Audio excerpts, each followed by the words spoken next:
El personaje de Carlos Salinas de Gortari inicia como un fraude electoral. Resulta que en 1988 Cuauhtémoc Cárdenas iba ganando en las elecciones, en ese entonces representando al PRD, partido digno en aquellos años, 1988. Era el primer conteo computarizado a través de un sistema.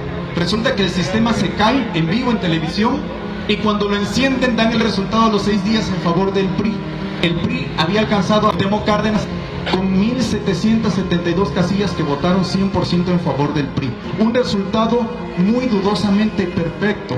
Como había una queja de la oposición porque querían que se volviera a contar voto por voto, casilla por casilla, el PRI quema las boletas. Y esto no fue un rumor, lo hicieron público. En el Congreso priista quemaron las boletas, borrando toda la evidencia. Así inicia Carlos Salinas de Gortari. Antes de que él fuese presidente de México, en 1988, en la revista Forbes, donde figuran los hombres más ricos del mundo, nada más había una familia mexicana, los Garza Sada. Al terminar el sexenio de Salinas de Gortari, ya estaban en esa lista de los hombres más ricos del mundo 24 mexicanos. Y esto suena a que México creció económicamente. Pero estos personajes lo que habían hecho era comprar empresas que le pertenecían al pueblo de México. En 13 meses se vendieron 18 instituciones de crédito. Se vendieron compañías como Telmex, Mexicana de Aviación, Televisión Azteca, Siderúrgica Lázaro Cárdenas, Altos Hornos de México, minas de oro, minas de plata, minas de cobre, todo lo privatizaron. Y no solamente empresas y bancos, sino también se vendieron tierras ejidales, los aeropuertos, los puertos. Por eso ahorita, cuando ustedes van, por ejemplo, a Coatzacoalcos, cuando ustedes van, por ejemplo, a Tuxtla Gutiérrez, pagan caseta en su propio país.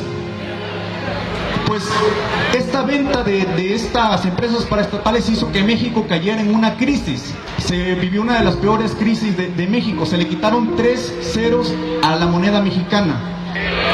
Luis Donaldo Colosio da un discurso donde acusa a la corrupción, al autoritarismo en México.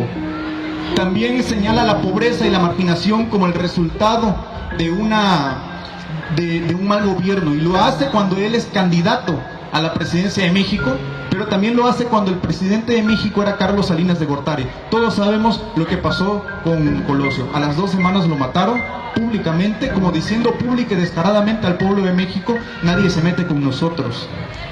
En 1998, Carlos Salinas de Gortari, y eso es muy interesante que no se nos olvide en estas elecciones, crea lo que es el proyecto FOAPROA, que rescataba a sus amigos banqueros de una crisis económica, haciendo que la deuda de ellos, a los mismos a los que les había vendido los bancos, se hiciera deuda pública. O sea, el dinero que se debía de invertir en la infraestructura, en el sector salud, en la educación, se invertía, y ojalá se invierte todavía para pagar la deuda de estos personajes. Se han pagado a la fecha, hemos pagado a la fecha todos nosotros más de 1 billón de pesos y la deuda sigue intacta. Según los expertos, esta deuda se va a cumplir hasta el 2070.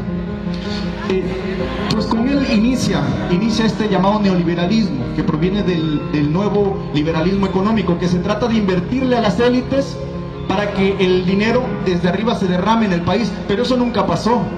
Y ahora que llega Andrés Manuel, lo que propone esta cuarta transformación es invertir el dinero al pueblo. ¿A quién de aquí un familiar está recibiendo un programa social?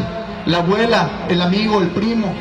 Ok, eso es inyectar el capital al pueblo de México a través de programas sociales, a través de infraestructura, a través del Tren Maya, de las refinerías para que procesemos nuestro propio petróleo, a través de la creación de muchos megaproyectos. Entonces, cuando se le invierte a la clase baja, a nosotros que somos el pueblo, el PRI y el PAN lo llaman comunismo, y cuando se le invierte a las élites le llaman progreso. Entonces, gracias a lo que ellos llaman un mal gobierno, nosotros que venimos de una pandemia hemos crecido 3 veces más de lo que habíamos crecido en los últimos 30 años. Gracias a lo que ellos llaman un mal gobierno, se subió el salario mínimo un 30%. Gracias a lo que ellos llaman un mal gobierno, somos el 4º país con más vacunados en el mundo, y eso merece un enorme aplauso para Morena.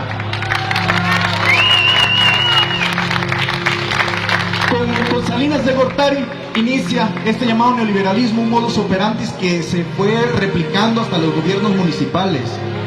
basado en la corrupción, basado en el autoritarismo, basado en la matanza. Que no se nos olvide que mataron periodistas, a nuestros candidatos de izquierda, que no se nos olviden que mataron a los 43 estudiantes de Ayotzinapa. Entonces, este nuevo gobierno está haciendo una de las grandes transformaciones, y este proceso de consulta popular, Andrés Manuel alguna vez dijo perdón y olvido, pero también dijo no me hago responsable de lo que haga el tigre, y el tigre es el pueblo de México, y nosotros podemos hacer justicia por todos los mexicanos. Este 1 de agosto les invito a todos, va a haber una consulta popular para que votemos sí, para que haya un juicio a los expresidentes.